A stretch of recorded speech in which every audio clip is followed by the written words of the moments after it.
Hello guys, welcome to 5th generation na Bishop and welcome to another unboxing and testing. Okay, so meron tayo ditong i-unbox na unit. This is the MK45 by Crossman.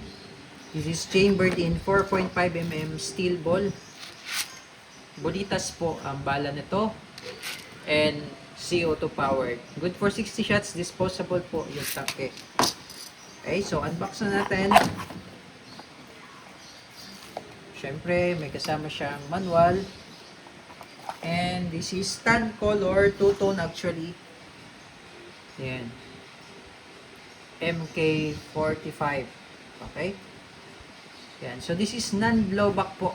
So, meaning, hindi po siya nakakasa. Ayan. Nandito yung kanyang CO2 slot. Naka-fiber optic sight, front and rear. Fixed front, fixed rear. Dito yung kanyang safety. Ayan.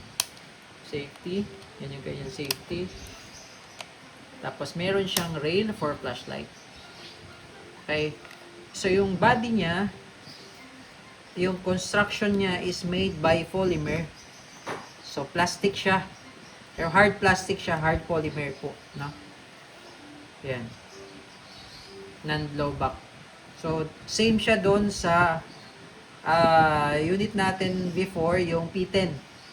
Na malakas din. Ayan, non-blowback siya. Okay?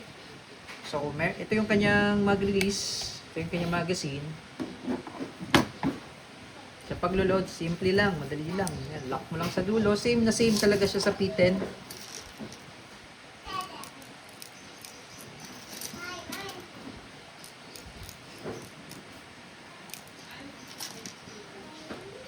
Ayan, just release.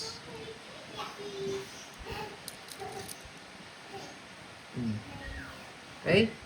Tapos, pag maglo-load ka ng CO2, alisin mo lang yung cover.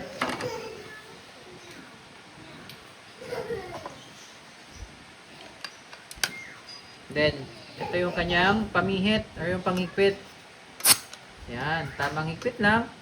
No, huwag niyo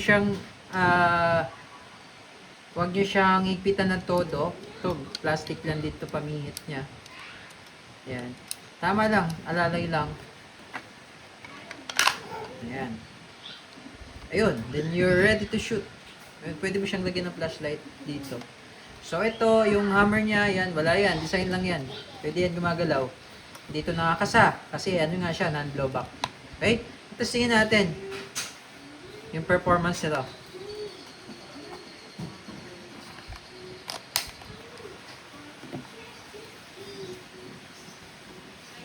Testing MK45 chambered in 4.5mm steel ball, CO2 powered, non-blowback. Yan, polymer body construction. Yan natin target ha. Okay, and ganda ng sight nyo. Firing. So nakikita nyo naman po.